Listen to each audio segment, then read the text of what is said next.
بسم اللہ الرحمن الرحیم وبہ نستعین وہو خیر ناصر ومعین الحمد لأہلہ الصلاۃ والسلام علی اہلہا ولعنۃ اللہ علی اہلہا۔ سب سے پہلے آج جس نقطے کا آغاز کریں گے وہ یہ ہے کہ قرآن اصول و کلیات کی کتاب ہے۔ قرآن اصول دینے کی کتاب ہے، اور اسی طرح قرآن کتاب ہدایت ہے، ہدایت کے لیے ہے کتاب۔ شروع میں ہی بتا دیا ذالک الکتاب لا ریب فیہ ھدی للمتقین، ہدایت ہے، کتاب ہدایت ہے۔ اب ایک مسئلہ اکثر چلتا ہے، جیسے عموماً فرقوں کے درمیان یہ موضوع زیادہ آتا ہے کہ وہ ہر بات کو قرآن سے ثابت کرنے پہ لیے لاتے ہیں کہ اگر آپ قرآن سے ثابت کریں تب مانیں گے، اس بات کو قرآن سے ثابت کریں۔ اور کیا ہوتا ہے، لوگ مشکل میں آ جاتے ہیں ہر بات کو قرآن سے ثابت کرنے کے چکر میں، اور بعض اوقات جیسے اب اس پہ سادہ سی بات جو ہے نا، اس کو ہم سب باور کریں۔ قرآن نے اصول دینا ہے، قرآن نے کلی بات کرنی ہے، کلیات کو بیان کرنا ہے، جزیات نہیں بیان کرتا قرآن کبھی بھی۔ قرآن نے نہیں بتایا کہ ہاتھ کھول کے پڑھ دیں یا باندھ کے پڑھ دیں، نہیں ہے۔ قرآن نے کبھی بھی اس موضوع کو تفصیل سے نہیں کھولا ہوگا۔ قرآن نے نہیں بتایا کہ صبح کتنی رکعت پڑھنی ہے، دوپہر کو کتنی پڑھنی ہے، شام کو کتنی پڑھنی ہے، قرآن نے نہیں بتایا۔ قرآن نے اوقات بتا دیے کہ اس وقت میں عبادت کرنی ہے۔ کیونکہ قرآن اصول و کلیات کی کتاب ہے۔ تو لہٰذا جو شخص بھی، ہم میں سے بھی کسی کے ذہن میں آ جائے، بعض اوقات ہم جذبات کی رو میں یہ بات کہہ جاتے ہیں، اسٹوڈنٹس کے سامنے، بچوں کے سامنے بھی اس طرح کی بات کر دیتے ہیں، بیٹا ہر چیز قرآن میں ہے۔ وہ جس کے ذہن میں بیٹھ گیا نا ہر چیز قرآن میں ہے، بعد میں اس نے قرآن پڑھا تو پتہ چلا کہ نہیں ہے، اس کے ذہن میں جو قرآن کا تصور بیٹھ گیا تھا وہ تو ٹوٹ گیا۔ اس لیے اس بات کو باور کریں، قرآن اصول دینے کی کتاب ہے، بنیادیں قرآن فراہم کرتا ہے۔ کسی بلڈنگ کی بنیاد دینے کا کام قرآن کا ہے، عقائد کی بنیادیں قرآن فراہم کرے گا، فکر کی بنیادیں قرآن فراہم کرے گا۔ ان بنیادوں کے اوپر عمارت تعمیر ہوگی۔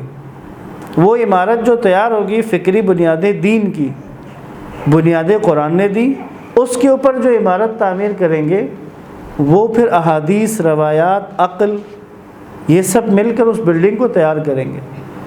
لیکن کس بنیاد پہ تیار کریں گے؟ قرآن کی بنیاد پہ۔ ایسا نہیں ہوگا کہ قرآن کی بنیاد نہ ہو اور کہیں اور سے کچھ آ جائے، نہیں ہوگا ایسا۔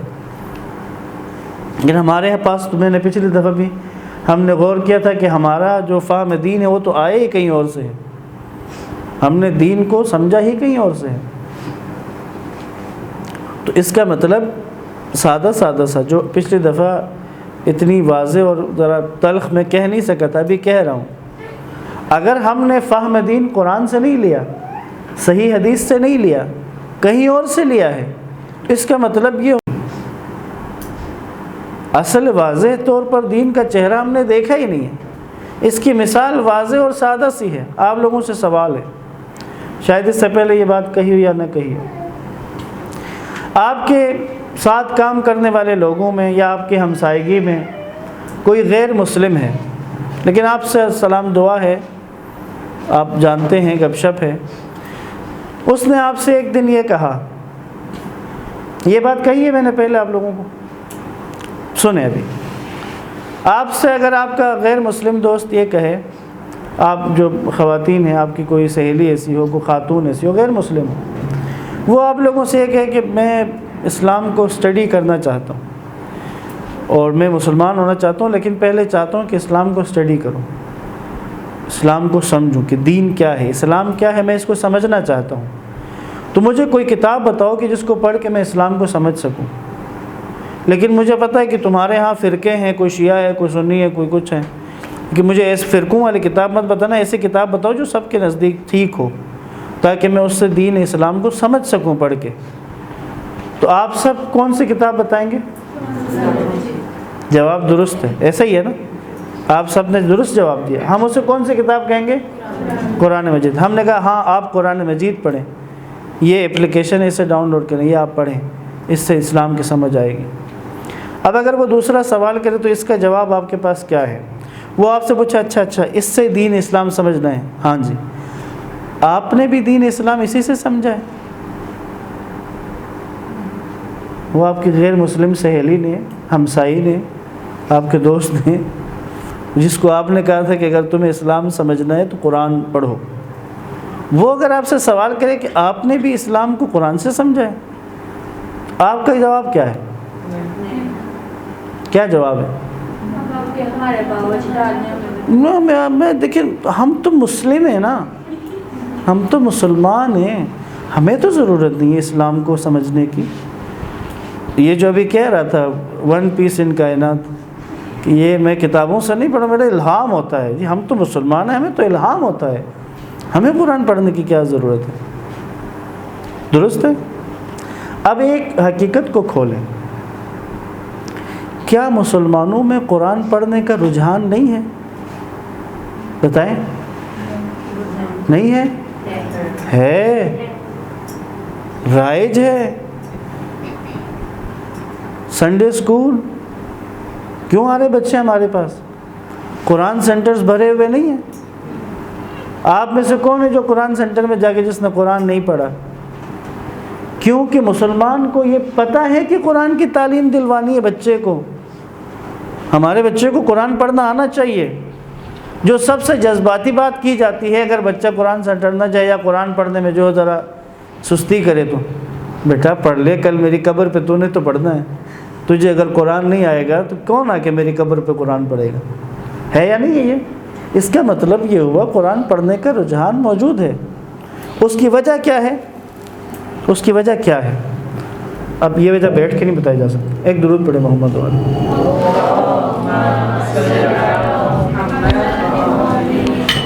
اس کی وجہ حدیث ہے اللہ کے نبی کی۔ اللہ کے نبی نے کہا کہ باپ پر اولاد کے بارے میں 3 حق واجب ہیں، 3 حقوق واجب ہیں اولاد کے بارے میں والد پر۔ تھوڑا سا اس طرف ذرا کریں، بس ہو۔ 3 حق واجب ہیں۔ نمبر 1، اچھا نام رکھنا۔ نمبر 2، خوراک و لباس۔ نمبر 3، تعلیم قرآن۔ جو لفظ اللہ کے نبی نے استعمال کیا نا، وہ یعلمہ القرآن، اس کو قرآن کی تعلیم دے، یہ کہا تھا۔ اب چونکہ باپ پر فرض ہے، اس لیے ہر مسلمان اپنے بچے کو قرآن کی تعلیم دلواتا ہے، نہیں دلواتا؟ دلواتا۔ اب صلوات پڑھے محمد و آل محمد۔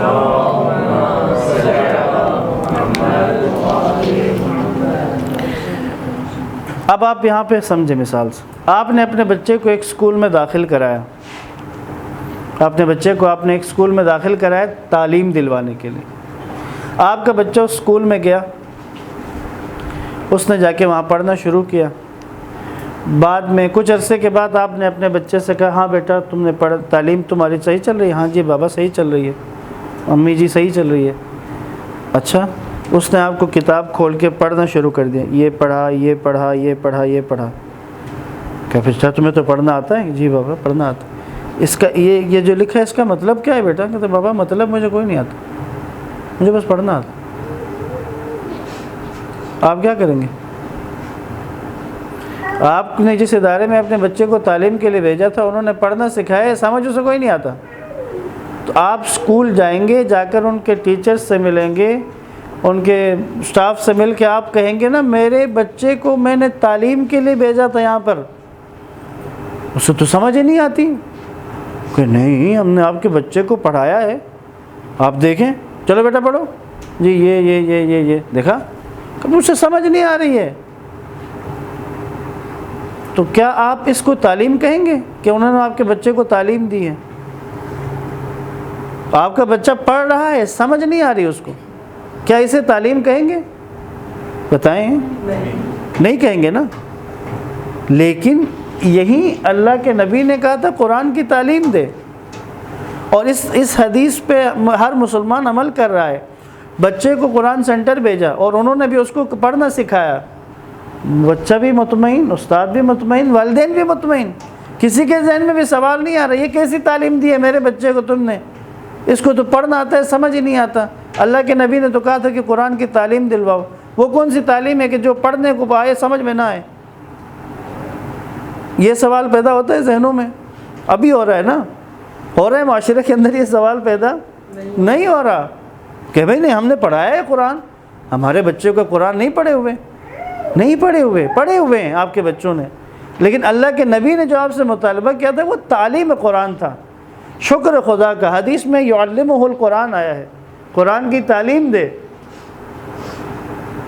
ٹھیک ہے، یقرأ القرآن نہیں آیا، قرآن پڑھائے۔ اب کیا ہے شکر، یہ اللہ کے نبی نے اس دور میں جہاں ظاہر ہے سارے تو عرب تھے لیکن تعلیم قرآن کہہ دیا، ہر دور کے لیے، ہر جگہ کے لیے۔ کون سی تعلیم ہے جو سمجھ میں نہیں آتی ہے؟ بات واضح ہو رہی ہے۔ اب اگر قرآن ہے اصول بیان کرنے کی کتاب، قرآن ہے کلیات دینے کی کتاب، اگر اس میں سے جزیات کی تلاش شروع کر دیں تو ہر دوسرے سوال پہ پھنس جائیں گے یا پھر اس پہ لطیفے بن جائیں گے۔ ایک عدد لطیفہ آپ کی خدمت میں حاضر کرنے کی اجازت چاہتا ہوں، اجازت ہے؟ درود پڑھے محمد و آل محمد۔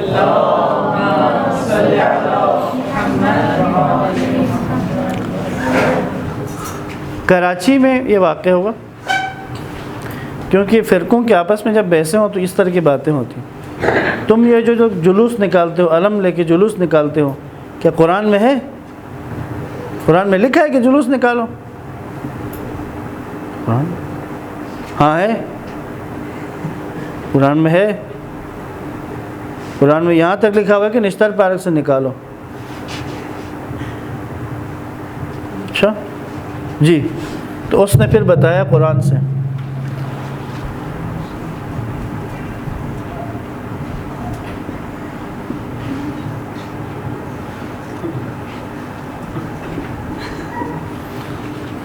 قرآن میں کہا علم نشرح لک صدرک، علم لو اور نشتر پارک سے صدر تک جلوس نکالو۔ جب آپ جزیات قرآن میں تلاش کرنے کی کوشش کریں گے تو پھر ایسی شکل میں ملیں گے۔ علم اٹھاؤ، نشتر پارک سے نکلو اور صدر تک جاؤ، علم نشرح لک صدرک۔ قرآن میں ہے نا؟ نہیں ہے؟ بتائیں آپ لوگ۔ علم بھی لکھا ہوا ہے، نشتر پارک کا چلے تے نہیں آیا، عربی میں نہیں ہوتا ہوگا نا، عرب جو ہے وہ نشتر کو نشر پارک کہتے ہوں گے، اور صدر تو آیا نا، سیدھا سیدھا واقعہ موجود ہے۔ اب اگر اس بات کو سمجھ لیں ہم، قرآن اصول بیان کرے گا، بنیاد بیان کرے گا، یہ بات اگر سمجھ میں آ جائے پھر ہم قرآن کو اسی طرح سے پڑھیں، اسی جگہ پہ رکھ کے پڑھیں۔ یہ میرے اصول اور یہ سمجھے مرکز ہے، یہ بنیادی تھاٹ دینے کی کتاب ہے، اور ہم بنیادی نظریات عقائد اس سے لے رہے ہیں۔ اگر اس نے کہا ہے نا کہ آسمان سے پانی نازل کرنے والا خدا ہے، اس کا مطلب بس خدا ہی ہے اور کوئی نہیں ہے۔ اب اگر کوئی سٹیج پہ آ کے اس طرح کا کوئی بندر جو ہے سٹیج پہ آ کے، ایک حدیث آپ نے سنی ہوئی ہے، اللہ کے نبی کی روایت اکثر ہمارے ممبر سے بہت زبردست بیان ہوتی ہے۔ رسول اللہ نے کہا تھا کہ میرے ممبر پر بندر ناچیں گے، سنا ہوا ہے نا؟ میرے ممبر پر بندر۔ لیکن ہم لوگوں نے یہ حدیث کس کے کھاتے میں ڈالی ہوئی ہے؟ اس کے مراد کون ہے؟ بنو امیہ۔ بنو امیہ کے دور میں ایسا ہوا ہے۔ بات سمجھ آ رہی ہے؟ یہ صرف بنو امیہ تک محدود نہیں ہے۔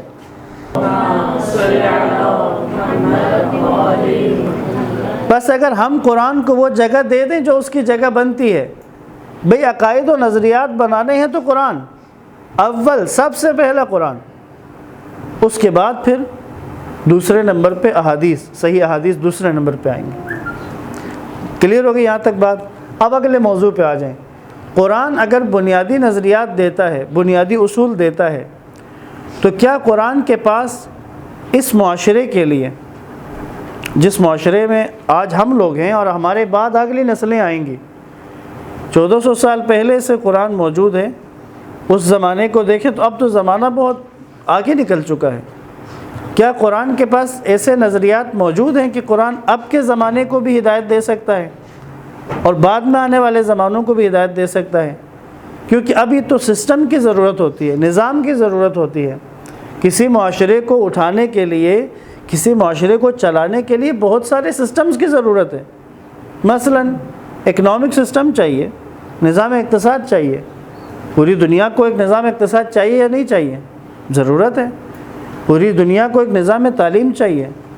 پوری دنیا میں ایک نظام دفاع چاہیے، دفاع کا نظام چاہیے.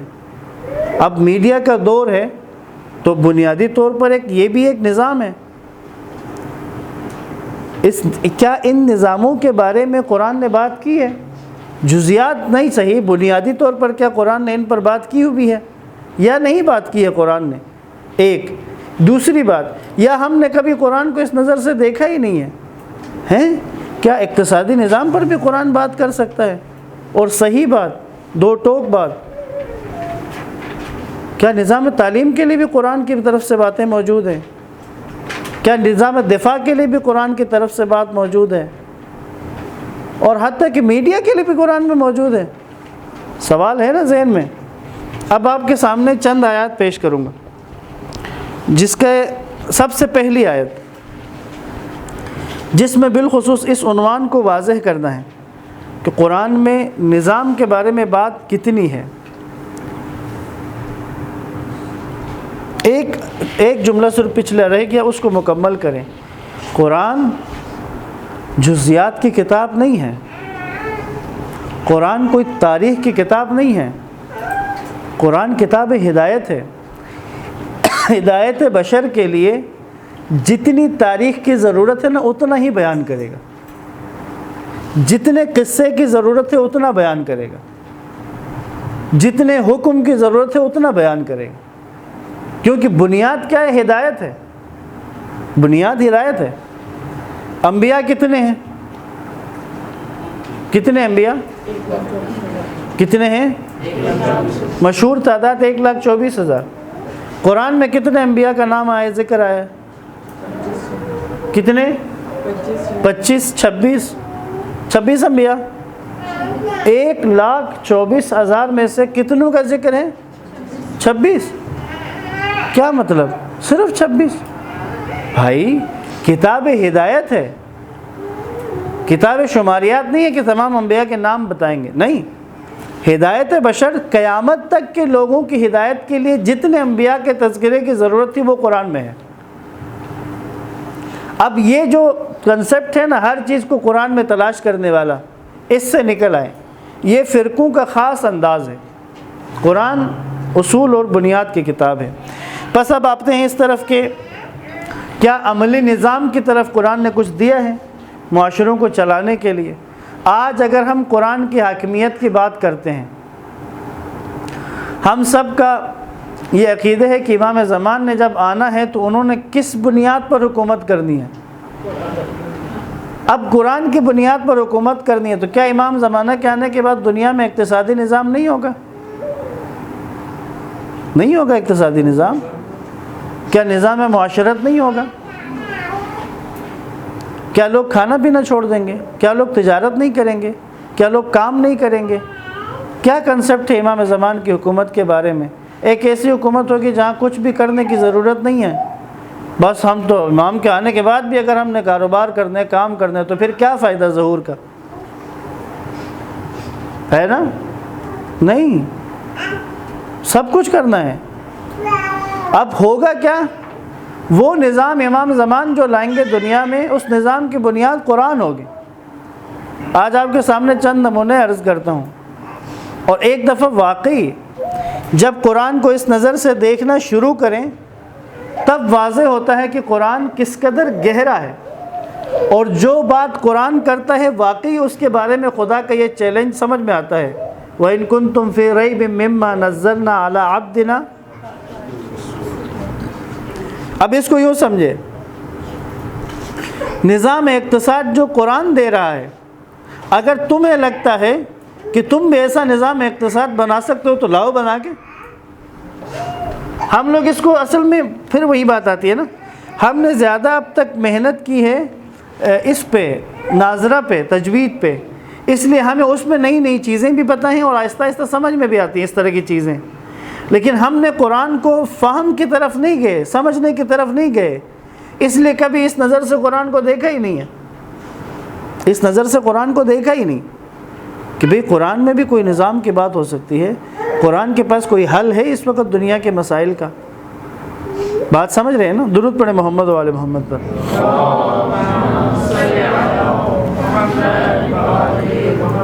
سورہ حدید ہے، سورہ حدید آیت نمبر 25۔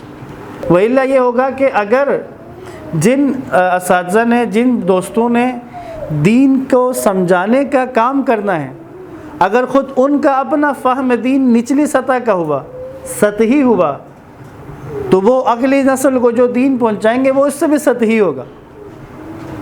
لہٰذا دین منتقل کرنے والوں کو گہرا ہونا چاہیے، ہمیں اپنے فہم دین کو امپروو کرنا ہے۔ امپروو دیکھ رہے ہیں نا کتنا میں پڑھا لکھا بندہ ہوں، تو یعنی اس طرف جانا ہے۔ اب آپ اس کو سمجھیں کہ کیا قرآن نظاموں پہ بات کرتا ہے، نظاموں کی بنیاد پر بات کرتا ہے یا نہیں؟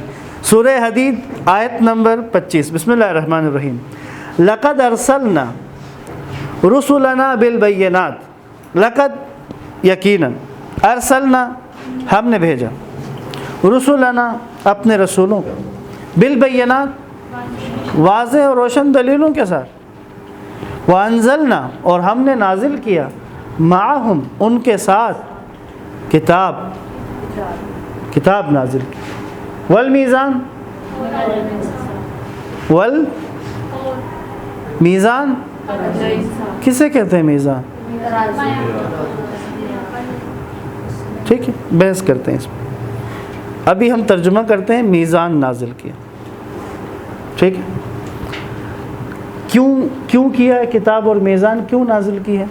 لیقوم الناس بالقسط، لیقوم تاکہ قائم کریں، ناسو کون قائم کریں؟ لوگ قائم کریں۔ یہ جو کہتے ہیں نا نبی قائم کریں، نہیں، یہاں اللہ کیا کہہ رہے ہیں؟ ہم نے رسولوں کو بھیجا ہے، ان کے ساتھ کتاب اور میزان بھیجی ہے، روشن دلیلیں بھیجی ہیں۔ کیوں بھیجی ہیں یہ روشن دلیلیں، یہ کتاب، یہ میزان؟ لیقوم الناس، تاکہ لوگ قائم کریں، کیا قائم کریں؟ بالقسط، عدل قائم کریں، انصاف قائم کریں۔ وانزلنا الحدید فیہ باس شدید ومنافع للناس، وانزلنا الحدید اور لوہا نازل کیا، فیہ اس میں، اس لوہے میں کیا ہے؟ باس شدید، باس قوت کو کہتے ہیں، طاقت، شدید مضبوط، سخت، بڑی سمجھے کہ شدید طاقت ہے اس لوہے میں۔ ومنافع للناس اور لوگوں کے لیے فائدے ہیں۔ ولیعلم اللہ تاکہ اللہ معلوم کرے، من ینصرہ کون اس کی مدد کرتا ہے، ورسلہ اور اس کے رسولوں کی، بالغیب بالغیب بغیر دیکھے، خدا کو دیکھا نہیں ہے، اور میں اور آپ کس کیٹیگری میں آتے ہیں؟ رسول کو بھی دیکھا نہیں ہے۔ کون ہے کہ جو بن دیکھے خدا اور رسول کو دیکھے بغیر ان کی مدد کرے؟ ان اللہ یقیناً اللہ قوی طاقت والا ہے، عزیز غالب آنے والا ہے۔ انبیاء پر 3 چیزوں کا بتایا، بینات واضح اور روشن دلیلیں، معجزات کے لیے کنایہ استعمال ہوتا ہے یہ، کتاب، میزان کیا ہے اس پہ بحث۔ میزان کہتے ہیں کتاب میں جو اصول بیان ہوئے ہیں، کتاب میں جو اصول بیان ہوئے ہیں، ان اصولوں کو معاشرے کے اندر پریکٹیکلی نافذ کرنے کے طریقے کو میزان کہتے ہیں۔ جو اصول کتاب میں بیان ہوئے ہیں اس کو معاشرے میں رائج کرنے کا پریکٹیکل جو سسٹم ہے اسے میزان کہا جاتا ہے۔ ایک معیار، سٹینڈرڈ دے دیا، انبیاء کے پاس موجود ہے، اور انبیاء کو جب جب موقع ملا ہے اس کو عملاً کر کے دکھایا ہے۔ حضرت یوسف علیہ السلام کے دور میں جب وہ مصر کے عزیز مصر بنے تو یوسف علیہ السلام نے ایک ایسا سسٹم بنا دیا تھا، اس سے پہلے مصر میں کیپٹلزم رائج تھا۔ آج کی زبان میں سمجھاؤں تو یوسف علیہ السلام نے قحط سالی کے ذریعے سے، ہے تو قحط سالی تو ایک بلا تھی نا، ایک مشکل تھی، قحط سالی ایک مشکل ہے نا، ایک مصیبت ہے، ایک نقصان ہے۔ آج کل کی مینجمنٹ کا ایک اصول ہے، آج کل کی مینجمنٹ اس وقت جس کو ہم لوگ یعنی جس سے ہم متاثر ہیں، وہی ہمارے آقاؤں نے جو سکھائی ہے مینجمنٹ، اس میں ایک اصول ہے۔ وہ کہتے ہیں کہ اچھا مینیجر وہ ہے جو کمی کو قوت میں بدلے۔ مثلاً ایک کمی ہے، نقص ہے، خامی ہے، لیکن وہ اپنی کمزوری کو اپنی طاقت میں بدلے، کمزوری کو طاقت میں بدلنا، یہ آج کل کی مینجمنٹ سکھاتی ہے۔ اور اس کے لیے بہت سارے، جیسے ابھی بہت زیادہ رائج بھی ہیں اور کمپنیوں کے اندر بھی یہ بہت زیادہ کروایا جاتا ہے اپنے ملازمین کے لیے، موٹیویشنل سپیکرز کو بلاتے ہیں۔ موٹیویشنل سپیکر کیا کام کرتا ہے؟ وہ یہ کام کرتا ہے، وہ باور کرواتا ہے اور اس طرف لے آتا ہے کہ کمزوری کو طاقت میں بدلا جائے تاکہ فائدہ ہو، کمپنی کو فائدہ ہو۔ یہ کام حضرت یوسف علیہ السلام نے کیا ہے۔ قحط ایک کمزوری ہے، ایک نقص ہے، ایک عیب ہے، معاشرے پر آنے والی ایک تکلیف ہے، لیکن حضرت یوسف علیہ السلام نے اس قحط سالی کے ذریعے کیا کیا؟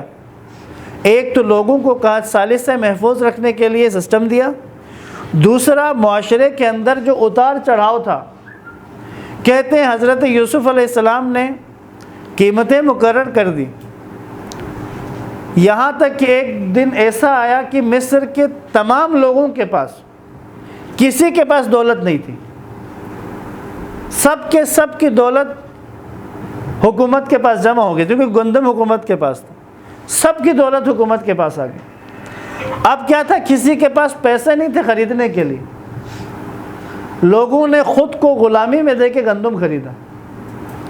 اگلے سٹیپ میں یہ ہوا کہ پورا مصر حضرت یوسف کا غلام تھا۔ اب کیا کیا؟ اب حضرت یوسف علیہ السلام نے واپس کر دیا۔ نمبر 1 سب کو آزاد کیا، نمبر 2 جتنی دولت جمع ہوئی تھی سب میں برابر تقسیم کر دی۔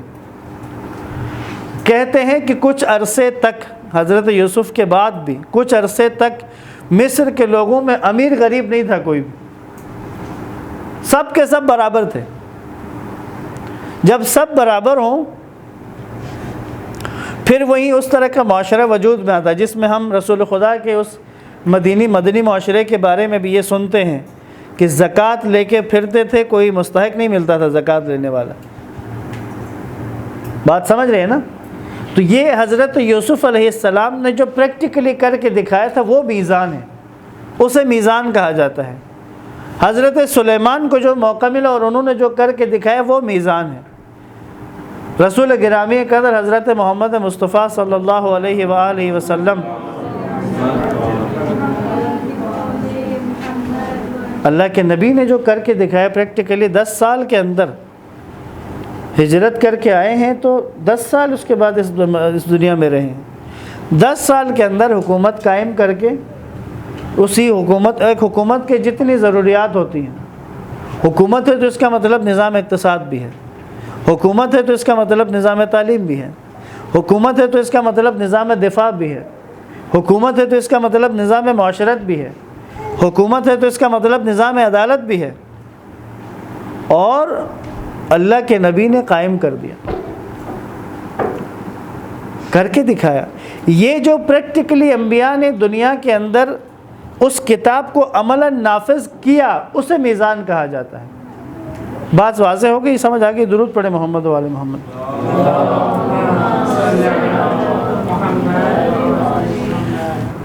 امام خمینی نے آپ یوں سمجھے جو عملاً کیا ہے. لیکن اب چونکہ دنیا کے اندر ہی ہے نا، ایران کا ملک بھی تو اسی دنیا میں ہے، اس نے بھی جو ٹریڈ کرنی ہے، تجارت کرنی ہے، وہ ان ملکوں کے ساتھ کرنی ہے. ان ملکوں میں جو سسٹم رائج ہے وہ چاہے نہ چاہے پھر بھی اسی کے پابند ہے. پھر بھی وہاں جو حالت ہے ابھی اس وقت، اگر تصور انسان کرے تو اس کے بعد ایک دفعہ دیکھ لے ایران کو، صرف سنی سنائی پہ اکتفا نہ کریں.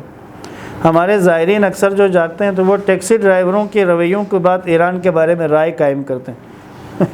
ہم نے تو کہا تھا اسلامی حکومت ہے. کیا ہوا؟ نہیں، فارغ ہے. کیا ہوا؟ وہ ٹیکسی ڈرائیور، اس کا رویہ. سبحان اللہ، تم نے ایک اسلامی حکومت کے بارے میں رائے قائم کی ہے ایک ٹیکسی ڈرائیور کے رویے پر، یا ایک ہوٹل کے ویٹر یا مینیجر کے رویے پر، یا تہران میں یا چند جگہوں پر جہاں گئے تو وہاں لباس کے معاملے میں کچھ تمہیں اونچ نیچ نظر آئی تو اس پر تم رائے قائم کر کے آ گئے. نہیں، باتیں ہیں ساری، باتیں ہیں ساری. یہ سطحی سوچ اور سطحی فکر، اس کا شکار ہر شعبہ زندگی میں ہوتے ہیں انسان. ہمارے بھی زائرین کبھی کومنٹس چیک کریں، ہو سکتا ہے آپ لوگوں نے ویسے کومنٹ دیے ہوں، اللہ معاف کرے. درود پڑھے محمد و آل محمد.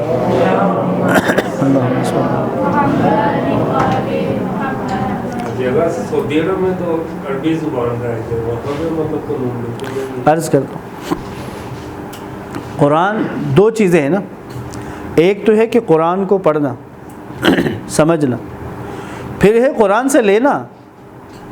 جو چیز اخذ کرنی ہے قرآن سے، وہ مرحلہ بھی تو ہے نا.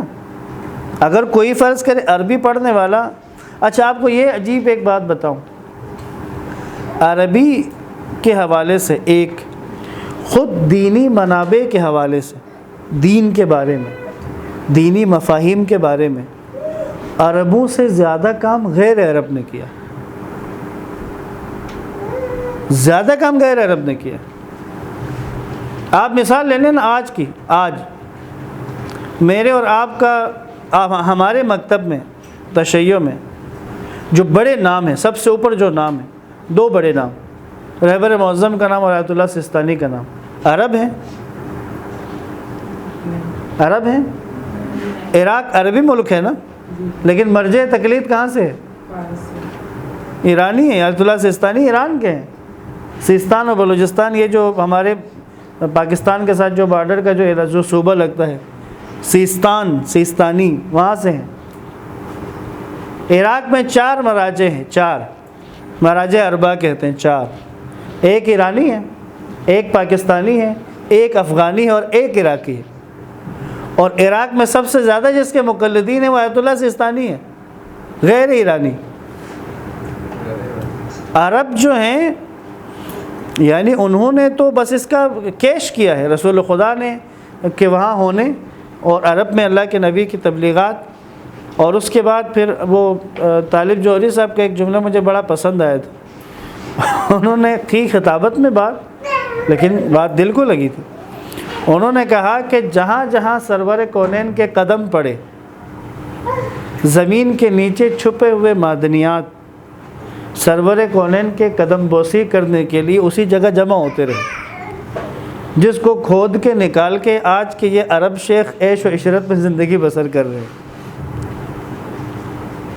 جب تک یہ تیل کا مسئلہ نہیں تھا، بلیک گولڈ جب تک نہیں تھا، اس سے پہلے آپ کو اچھا یہ پتہ ہے آپ کو پاکستان سے زکوٰۃ جاتی تھی سعودی عرب؟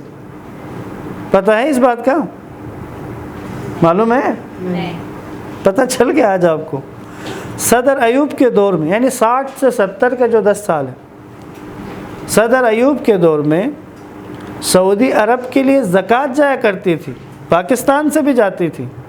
کچھ اور اسلامی ممالک بھی اپنی زکوٰۃ وہاں بیچتے تھے، کیونکہ ادھر کھانے کے لیے روٹی نہیں تھی ان کے پاس، پہننے کے لیے لباس نہیں تھا. یہ جو آج لش پش ہم دیکھ رہے ہیں، یہ تو تیل کے نکلنے اور اس کے بعد امریکہ کے ساتھ جو ایگریمنٹ ہوا تھا، پیٹرو ڈالر جس کو کہتے ہیں، یعنی پیٹرول ڈالر پہ فروخت کریں گے. امریکی ڈالر کی قیمت بھی اس کے بعد اوپر آئی ہے اور سعودی بھی اس کے بعد ہی چمکے ہیں. تو یہ بہت سست قوم ہے، بہت سست ہے عرب. یہ اپنی اس قومیت اور تعصب میں بہت سخت ہیں. قرآن نے بھی کہا نا الاعراب اشد، شدید ہیں عرب. کافر ہوئے تو کفر میں شدید، ایمان لائے تو ایمان میں شدید، دونوں طرف سے شدید ہیں. تو ان سے اب یہ ہے کہ ایک حدیث ہے رسول خدا کی، حضرت سلمان فارسی کو مخاطب کر کے کہا تھا، علم اگر چاند پر بھی چلا جائے، علم اگر چاند پر بھی چلا جائے تو اس کی قوم کے لوگ وہاں سے بھی واپس لے آئیں گے اس کو. سلمان فارسی کو کہا تھا کہ اس کے لوگ جو ہے نا اسے چاند سے بھی واپس لے کے آئیں گے. اور ہمارے سامنے آپ کے دونوں مراجع ایرانی ہیں. اور کون کون ایرانی ہے؟ مزے کی بات، امام بخاری کہاں کے ہیں؟ کہاں کے امام بخاری؟ امام مسلم کہاں کے ہیں؟ ایران کے ہیں. سیاہ ستہ کے 6 غالباً سارے کے سارے ہیں، یا شاید 4 کم سے کم وہ ایرانی ہیں. اہل سنت کے منابع کے جمع کرنے والے ایرانی ہیں. چلیں ایرانی کا لفظ چھوڑ دیں، غیر عرب ہے. تو ہمارے استاد کہتے تھے عرب تو چھوڑو، ان کو کھجور کھانے سے فرصت ہو تو کچھ کرے. بہت سست ہیں، گوشت بہت کھاتے ہیں. جو قوم گوشت بہت کھائے وہ بہت سست ہوتے ہیں. میرا مقصد لاہوریوں کو ہرٹ کرنا نہیں ہے لیکن آپ عراق کے مثال لے لیں. عراقی بہت گوشت کھاتے، بہت، یعنی آدھا کلو گوشت 1 کلو گوشت کھانا معمول کی بات ہے ایک بندے کا. عرب، اور آپ نے دیکھا ہوگا ان کی اشتہا بھی زیادہ ہے. آپ عرب ڈشیں چیک کریں، کبھی گوگل کر کے دیکھیں، پورا جانور انہوں نے رکھا ہوتا ہے وہ تیار کر کے. یہ اصل میں وہ اشتہا ہے کہ جانور پورا کھا تو نہیں سکتا، لیکن وہ جو ان کی اشتہا اندر ہوتی ہے وہ اس کی عکاسی کرتی ہے. انسان کی نظریات، اس کی آئیڈیالوجی، اس کے عقائد، اس کی زندگی کا ہر پہلو اس کی عکاسی کر رہا ہوتا ہے. رسول اللہ پتلے شوربے والے سالن کو پسند کرتے تھے. پتہ ہے آپ کو اس بات کا؟ اس بات کا پتہ ہے کہ رسول اللہ پتلے شوربے کو پسند کرتے تھے؟ وجہ کیوں؟ وجہ نہیں، چوس کے پینے کے لیے نہیں جی، پانی ڈال دو زیادہ تاکہ ہمسایوں کو دے سکو. اب ہماری پاکستانی آپ نکالے ریسیپیز ساری، کڑھائی گوشت فلاں، تو پانی تو ڈلتا ہی نہیں ہے. ہم تو زیادہ اس کو اتنا کرتے، کوشش کرتے ہیں کہ بس گھر تک ہی رہے، ختم ہو جائے گھر میں ہی، کہیں دینے کی نوبت نہ آئے. اب سمجھ آ رہے نا، ہر چیز جڑتی ہے آئیڈیالوجی کے ساتھ. لباس جڑتا ہے، زبان جڑتی ہے، کھانا پینا جڑتا ہے، اٹھنے بیٹھنے کا انداز جڑتا ہے. اٹھنے بیٹھنے کا انداز جڑتا ہے. ایک شخص نے رسول اللہ کا سنا ہے، اب وہ ملنے آیا، بیچارہ کوئی دیہاتی تھا، اس کے ذہن میں یہ تھا کہ بادشاہوں والا، ظاہر ہے اللہ کے نبی نے حکومت قائم کی تھی مدینے میں، کہ اب وہ آیا. میں اب آپ کو یہ بتا رہا ہوں، اٹھنے بیٹھنے کا انداز، بیہیویئر، عقیدے اور نظریے کی عکاسی کرتا ہے. آیا اور آ کے اس نے دیکھا رسول اللہ کو تو کانپنے لگا، ڈر گیا، گھبراہٹ. وہ اللہ کے نبی نے اس کے ساتھ جو کیا، وہ ادھر آؤ، اور اس کو گلے میں یوں ڈال کے نا اپنے ساتھ، اور جس طرح ایک وہ جو دیہاتی ایک طریقہ ہوتا ہے، اس کے گلے میں ہاتھ ڈال کے بھینچا اس کو، اور سناؤ کیا حال ہے. اب اس کی گھبراہٹ دور کرنے کے لیے اس سے کہا، بات سنو، میری والدہ بھی بکری دھو کے دودھ مجھے پلایا کرتی تھی، یعنی میں بھی اس عورت کا بیٹا ہوں کہ جو بکری کا دودھ دھویا کرتی تھی خود، کیوں گھبرا رہے ہو؟ یہ آئیڈیالوجی عقیدے کا اظہار ہے. اور ہماری کوشش کیا ہوتی ہے یار، کہیں تو ہماری ٹور بنے، کوئی ہمیں دیکھ کے گھبرائے، ہم سے مرعوب ہو، ہمارے سامنے کوئی ذرا کپ کپی تاری ہو، کم سے کم نہ ہو تو ٹیچرز کے لیے اسٹوڈنٹ کا ایک ایسی حالت میں ہونا کہ آپ کو دیکھتے ہی گھبرا جائے، اندر سے ایک سکون آتا ہے، اللہ اکبر، واہ میری رعب اور دہشت کتنی ہے۔ یہ جو آپ اپنی رعب اور دہشت کی بات کر رہے ہیں، یہ ہے آپ کا عقیدہ، یہ ہے آپ کا دین، یہ ہے وہ بنیادی عقائد جن پر آپ نے اپنے دین کی بنیاد کھڑی کی ہے۔ ایک شخص نے کھڑے ہو کے امیر المومنین سے سوال کیا، میرے سوال کا جواب دو ذرا، بڑی بدتمیزی سے، تو ہمدب نے کہا اس طرح بات کرتے ہیں، ڈانٹ دیا۔ صحابی نے، مولا نے کہا کیا کر رہے ہو؟ کہا مولا اس کو بات کرنے کی تمیز نہیں ہے۔ ہم نے کہا تم کیا چاہتے ہو کہ یہ قیصر و کسریٰ کا دربار بن جائے کہ بادشاہ کے آگے سجدے کر کے لوگ بات کریں؟ آزاد ہے بات کرنے کے لیے، اس کا اپنے جو مزاج ہے اس کے مطابق بات کرے گا، کر دیں تو بات۔ یہ واقعہ پڑھ کے نا میرے اپنے اندر بہت بڑی تبدیلی آئی۔ یہ ہوا یہ کہ میں بھی نا اس چیز کو فیل کرتا تھا کہ کوئی مجھ سے بات کر رہا ہے تو اس کا انداز، لب و لہجہ، اسٹوڈنٹس کی بات کر۔ اس کے بعد یہ ہوتا تھا کہ جیسے میرے بارے میں تبصرہ کرے، میرے اوپر اعتراض کرے، مجھے برا لگتا تھا۔ جب یہ واقعہ پڑا تو میں نے کہا یار یہ کون امیر المومنین، اس کے بعد توڑ دیا میں نے یہ بت اپنے اندر سے۔ کچھ دن پہلے کی بات، میرے جو ہاسٹل کے جو وارڈن ہیں اسے بڑا غصہ آیا ہوا تھا، اس نے مجھے کال کی، کوئی شکایت ارجنٹ ہو تو ڈائریکٹ فوراً کال کی، کہا جی، کہتے وہ ایک بچہ ہے وہ آپ کے بارے میں تبصرہ کر رہے کہ آپ نے اس کے ساتھ انصاف نہیں کیا ہے، وہ اس وقت 2-3 لڑکوں کے ساتھ بیٹھ کے تبصرے کر رہا ہے۔ میں نے کہا تو یعنی کیا مطلب؟ یہ نہیں ہونا چاہیے، اس نے کرنی ہے تو آپ سے بات کرے، آ کر اس طرح تبصرے تو نہ کریں۔ میں نے ان سے کہا بات سنو، میں تمہارا خدا کب سے ہو گیا ہوں؟ تو کیا مطلب؟ میں نے کہا بھائی بات کرنے کی تو آزادی دو، کم سے کم اپنی بھڑاس تو نکالے، کہیں پہ ہو سکتا ہے میرے سامنے نہیں نکال سکے، احترام کی وجہ سے، ڈر کی وجہ سے، اس کو کرنے دو۔ تو وارڈن مجھے کہتا ہے آپ کو کیا ہوا ہے؟ میں نے کہا مل کے بتاتا ہوں۔ پھر اسے مل کے میں نے یہ واقعہ بتایا۔ میں نے کہا بھائی بولنے دو یار، اعتراض کرنے دو، تبصرہ کرنے دو، کرنے دو، کیا مشکل ہے؟ اگر ہم نے وہ بت بننا ہے، حبل و منات، عزا، بت کھڑا ہے اس کے سامنے ہلنا بھی نہیں ہے، تو یہ اسلام ایسے بتوں کو توڑتا ہے۔ تو پس عقائد و نظریات اور آئیڈیالوجی ہر جگہ نظر آئے گی، ہر جگہ، ایک ایک حرکت میں نظر آئے گی، ہنسنے کھیلنے میں نظر آئے گی، چھینکنے میں نظر آئے گی، جمائی لینے میں نظر آئے گی، پتہ چلے گا کہ کس آئیڈیالوجی کی۔ درود پڑھے محمد وآل محمد پر۔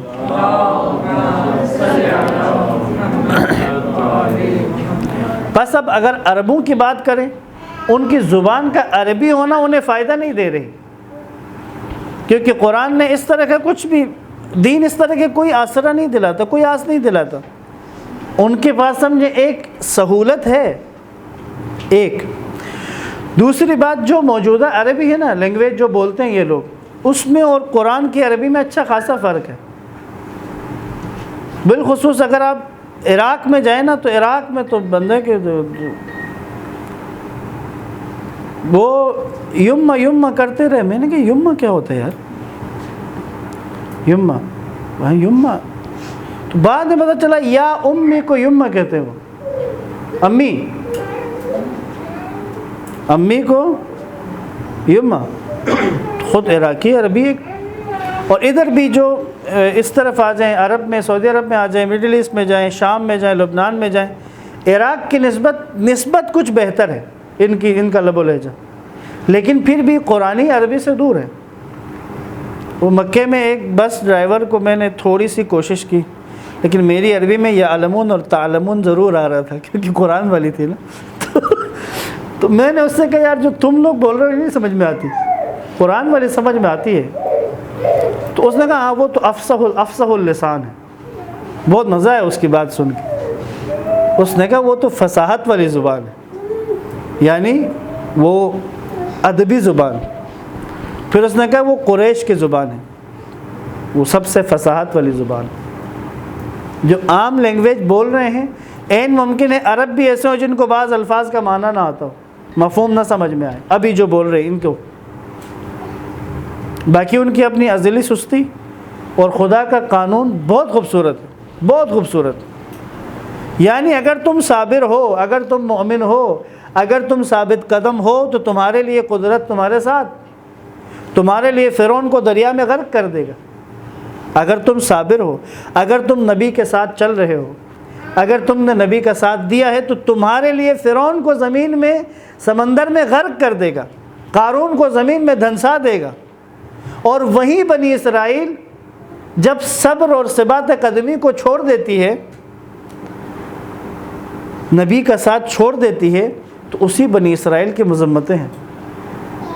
بحر ریڈ سی سے نکل کے جب ادھر صحرائے سینا میں آئے اور فلسطین میں گھسنے سے انکار کیا تو پھر کیا ہوا؟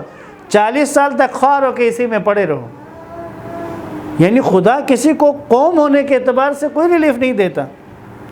عرب ہیں، رسول اللہ یہاں آئے، ایک اہمیت ہے، ایک فضیلت ہے، زبان عربی ہے، مفاہیم کو سمجھنے میں ایک سہولت ہے، لیکن اگر سستی کریں گے تو کیا ہوگا؟ وہی ہوگا جو ابھی ہے ان کا حشر۔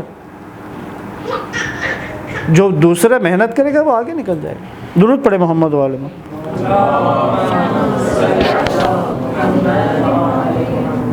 جی سوال۔ اچھا اگر سب جیسے ہوئے کہ قرآن کے مفاہیم کو سمجھیں، ان کے ترجمے کو، لیکن کیا وجہ ہے کہ ان کو سمجھتے ہوئے بھی ہمارے اتنے فرقے بن گئے ہیں، ہر طبقہ اسی آیت کے ترجمے کو اپنے مقصد میں یوز کر رہے ہیں؟ تو ہم جیسے لوگ اگر آغاز کر رہے ہیں اس کو سمجھنے کا تو کیسے ممکن ہے کہ ہم صحیح روش اس کو سمجھ سکیں؟ جی یہ جو موضوع ہے نا کہ ہر فرقہ تو اسی کو سمجھنے کی بات کر رہا ہے۔ اچھا وہ نہیں کہہ رہا تھا میں کائنات میں ایک ہی پیس ہوں میں بھی تو ایک ہی پیس ہوا، مائک کو اتنا دور رکھا ہوا اور زور لگا رہا ہے۔ فرقے وجود میں کیسے آئے، کبھی غور کیا؟ یہ قرآن کتاب ہدایت ہے علماء کے لیے، ایسا ہے؟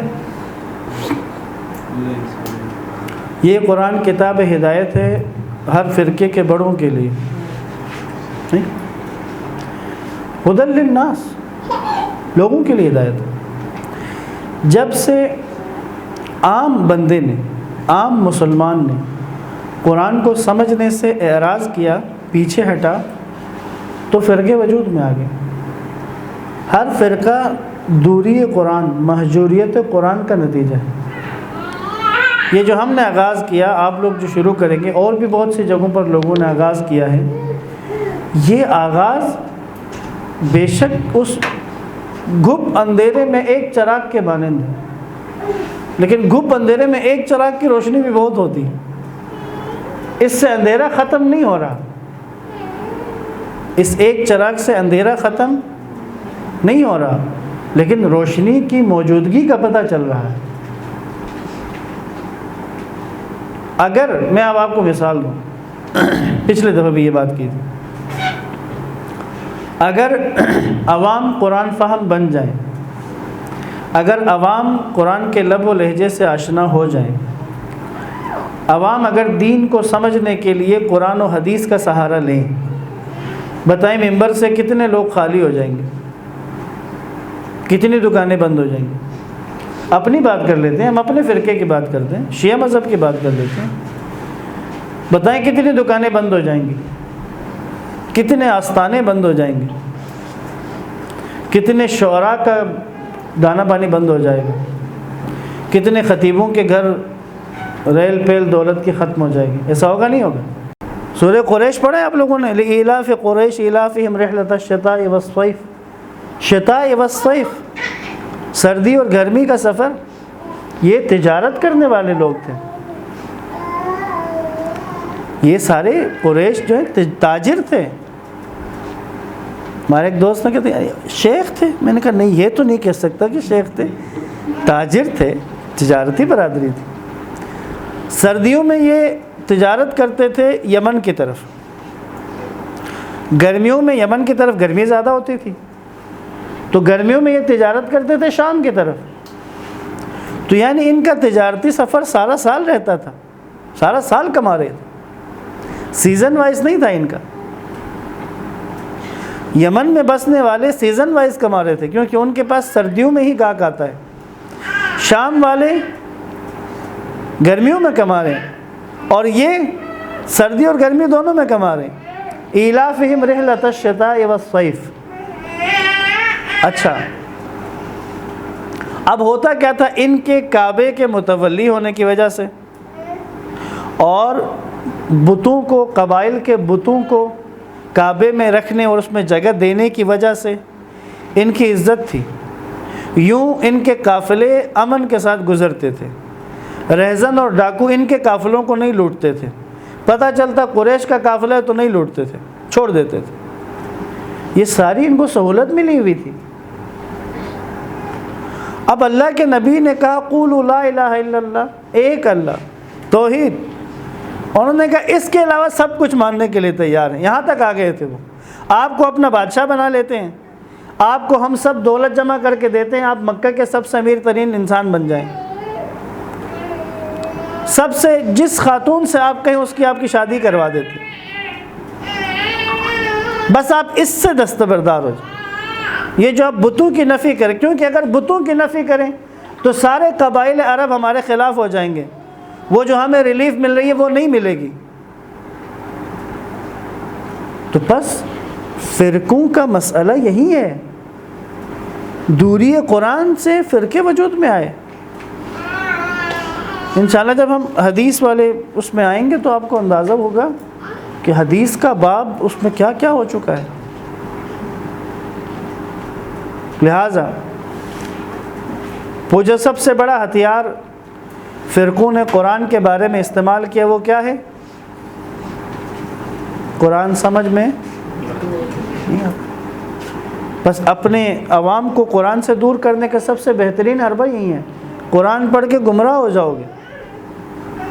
اور بندہ واقعی قرآن پڑھتا جائے تو بعض اوقات اسے لگتا ہے کہ یار یہ تو میرے فرقے کے خلاف بات آ گئی ہے، اور آپ وہ بات لے کے جائیں تو جو بھی فرقے والا ہوگا وہ لے کے اپنے کسی بڑے کے پاس جائے تو وہ اسے کیا بتائے گا؟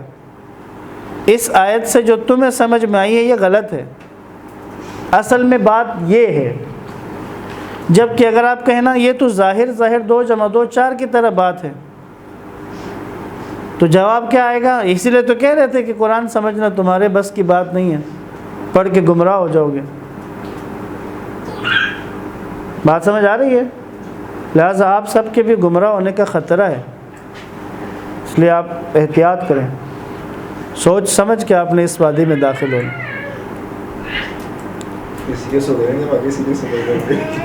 ہاں، کچھ سمجھ کر ہی ہوئے ہیں موج دریا کے رقیب، ورنہ ہم بھی جانتے ہیں عافیت ساحل میں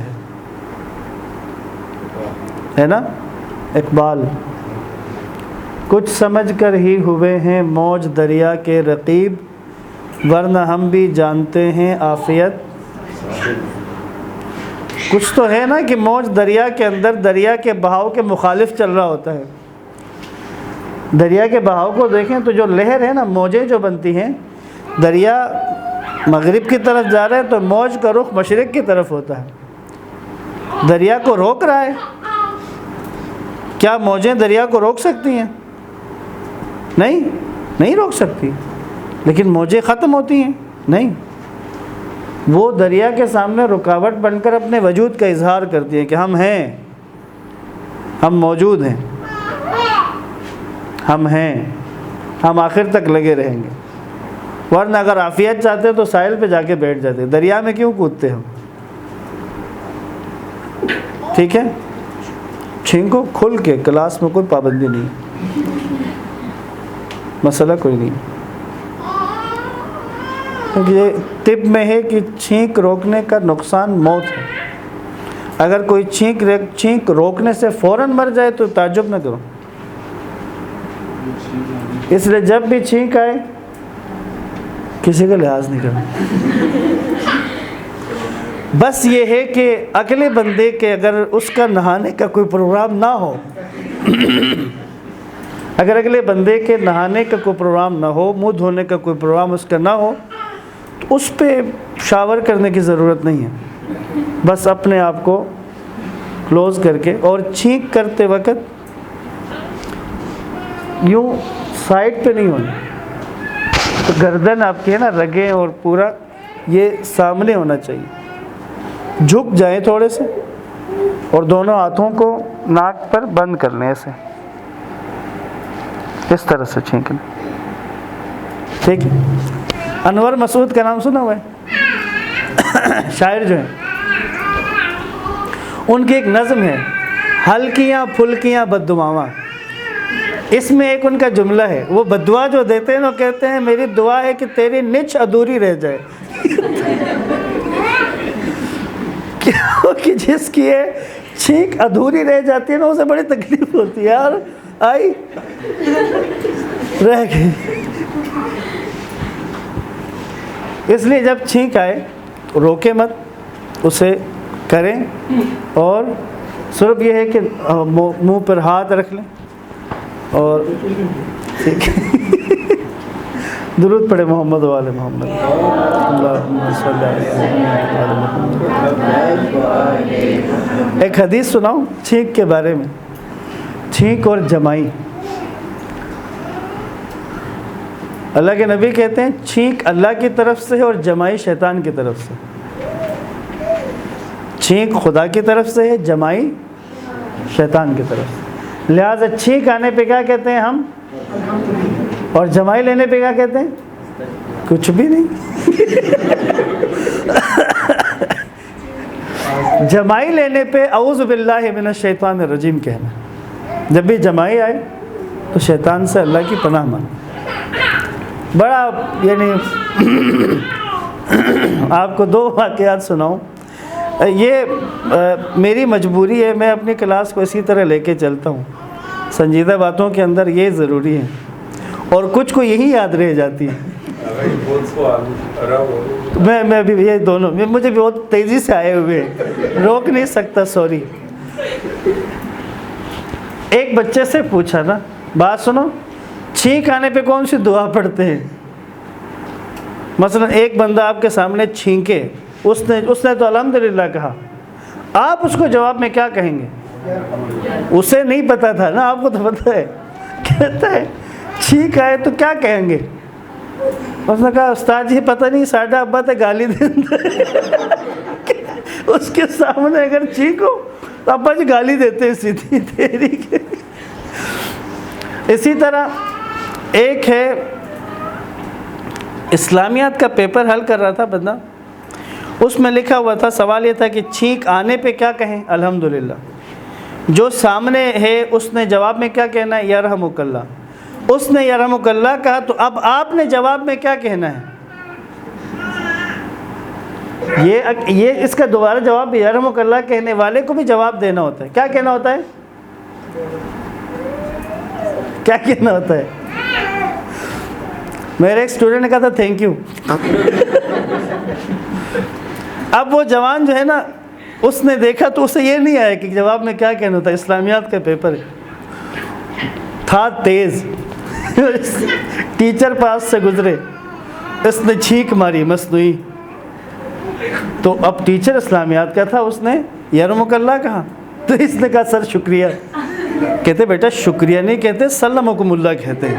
او سر سوری، سلمکم اللہ، اور نیچے فوراً لکھ دیا کہ بھائی سلمکم اللہ. ہم جو معاشرہ چلانے کے نظام ہیں ان پر قرآن کی چند آیات آپ کی خدمت، ایک آیت پیش کر رہا ہوں. ایک نظام پہ، نظام اقتصاد، دنیا کا اقتصادی نظام، قرآن اس کے بارے میں کیا رائے دیتا ہے؟ سورہ حشر کی آیت نمبر 7. سورہ حشر کی آیت نمبر 7. ترجمہ عرض کر رہا ہوں، سنیں. اللہ نے ان بستی والوں کے مال سے جو کچھ بھی اپنے رسول کی آمدنی قرار دیا ہے وہ اللہ اور رسول اور قریب ترین رشتہ داروں اور یتیموں اور مسکینوں اور مسافروں کے لیے ہے. ٹھیک ہے. اب آگے اصول سنیں، اصول تجارت، اصول اقتصاد، تجارت نہیں اقتصاد کا اصول. تاکہ وہ مال تمہارے دولت مندوں کے درمیان ہی گردش نہ کرتا رہے۔ ویلتھ جو ہے، دولت جو ہے، وہ دولت مندوں کے درمیان ہی گردش نہ کرتی رہے۔ دولت کو گھومنا چاہیے پورے معاشرے کے اندر، پورے معاشرے کے اندر اسے گھومنا چاہیے، کسی جگہ اسے رکنا نہیں چاہیے۔ اور رسول جو تمہیں دے دے وہ لے لو، اور جس سے روک دیں اس سے رک جاؤ، اور اللہ کا خوف کرو، اللہ یقیناً شدید عذاب دینے والا ہے۔ اقتصاد کے موضوع پہ کون سا نام آیا ہے خدا کا؟ اللہ شدید عذاب دینے والا ہے۔ اب سنیں، دنیا میں اس وقت جو نظام اقتصاد رائج ہے وہ کون سا ہے؟ کیپٹلزم، سرمایہ دارانہ نظام۔ سرمایہ دارانہ نظام کی بنیاد کیا ہے؟ سرمایہ دارانہ نظام کی بنیاد ہمیں سمجھ آئے گی، کمیونزم کو پہلے سمجھ لیں۔ اس سے پہلے جو دنیا میں رائج نظام تھا اقتصاد کا وہ کیا تھا؟ کمیونزم تھا، سوشلسٹ نظریات لوگوں کا نظام اقتصاد۔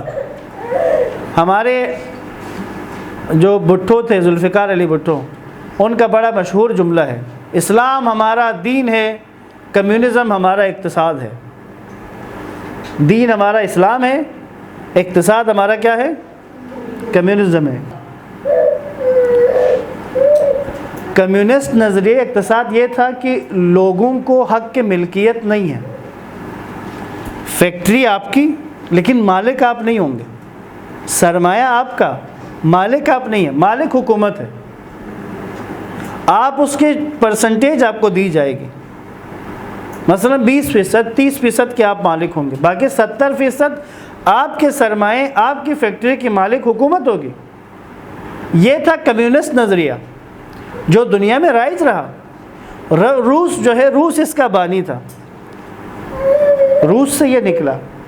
بھٹو کے دور میں ایک تحریک چلی تھی جس میں یعنی صنعتوں کو قومیایا گیا تھا، صنعتیں ان کو قومی تحویل میں لیا گیا، جس میں یہ لوگ ابھی بھی نون لیگ والے بعض اوقات اپنا رونا روتے ہیں کہ ہماری جو اتفاق ہے نا، ان کی مل اتفاق فاؤنڈری جو ہے، وہ حکومت نے قبضہ کر لیا تھا اس کو۔ بات سمجھ آ رہی ہے؟ نیند بھگانے کا ایک اصول بتاؤں، ٹیک نہ لگائیں، ٹیک نہ لگائیں، نیند نہیں آئے گی۔ ورنہ وہیں پچھلی دفعہ جو عرض کیا تھا، مزاج فہم کا نہیں ہے نا، اس لیے اب اس کی باری آئے گی تو کیا آئے گی؟ پھر نیند آئے گی۔ ماں اور استاد میں ایک بنیادی فرق ہے۔ استاد کی عظمت زیادہ ہے یا ماں کی عظمت؟ بتائیں ذرا وجہ۔ کیونکہ وہ اپنی لوڑی سے پوری کلاس کو سلاتا ہے، پوری کلاس کو سلاتا ہے۔ استاد زیادہ عظمت رکھتا ہے، ماں کی لوری ایک بچہ سلاتی ہے، استاد کا لیکچر پوری کلاس کو سلاتا ہے۔ لہٰذا آپ میری قدر کریں، یا میری قدر ان سے پوچھیں جن کے میں نے پیسے دینے ہیں۔ ان کے نزدیک عزت و احترام کا جو معیار ہوتا ہے وہ میری زندگی کی دعائیں کر رہے ہوتے ہیں، اللہ انہیں زندگی دے، طول عمر عطا کرے۔ اچھا، اس سے یہ اخذ نہ کیجیے کہ میں نے کسی کے پیسے دینے۔ اچھا، یہ تھا کمیونسٹ نظریہ۔ دولت کس کے پاس ہوگی؟ دولت کا مالک کون ہوگا؟ گورنمنٹ۔ چونکہ غیر فطری تھا، غیر فطری تھا، غیر فطری تھا، اس لیے ٹوٹ گیا، کمیونسٹ نظام ٹوٹ گیا، اور اس کی جگہ کس نے لی؟ کیپٹلزم نے، سرمایہ دارہ نظام نے۔ یہ اس کا الٹ تھا، یہ اس کا الٹ ہے۔ الٹ کا کیا مطلب؟ لوگوں کے پاس ملکیت ہونی چاہیے، یہ گورنمنٹ کو ٹیکس دیں گے بس، اور جس کے پاس جو جتنی دولت اکٹھی کرنا چاہے کر لے۔ یہ جو آج ہم یہ باتیں سنتے ہیں نا، دنیا کا امیر ترین انسان، سب سے دولت مند ترین کون ہے، پاکستان کا سب سے زیادہ امیر ترین کون ہے، یہ کیپٹلزم کے دور کی باتیں ہیں۔ کمیونزم کے دور میں یہ باتیں نہیں تھی۔ ایک درود پڑھے محمد والے محمد پڑھے۔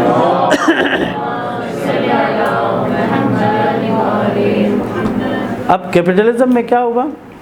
دولت کس کے پاس ہونی چاہیے؟ امیروں کے پاس ہونی چاہیے۔ غریب کو دولت مت دو، اسے دولت دو کہ وہ خراب ہو جائے گا یا اس دولت کو ضائع کر دے گا۔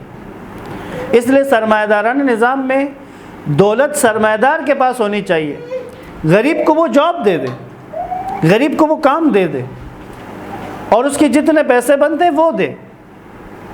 بات سمجھ رہے ہیں نا؟ اس سے کیا ہوگا؟ پھر معاشرہ صحیح چلے گا، دولت صحیح لوگوں کے ہاتھ میں رہے گی۔ یہ تھا سرمایہ دارانہ کیپٹلزم کی بنیاد، اور آج یہ بنیاد بھی ٹوٹ گئی۔ کورونا نے کیپٹلزم کو توڑ دیا۔ کورونا جب آیا، کورونا سے پہلے تو سب راضی تھے کیپٹلزم پہ۔ ایک دو دفعہ امریکہ میں آوازیں اٹھی، وال سٹریٹ جو تحریک چلی تھی، وال سٹریٹ موومنٹ کا سنا ہوا ہے؟ کوئی خبریں بھی سنتے ہو یا کیا کرتے ہو تم لوگ؟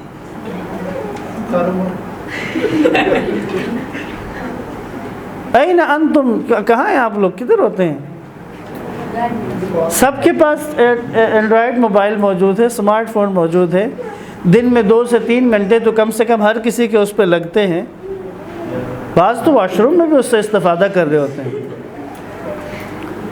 تو اس سے استفادہ تو کرے، کم سے کم آگاہ تو رہیں حالات سے، ایسی خبروں کی سمجھ نہیں آتی کیونکہ وابستہ نہیں ہے نا۔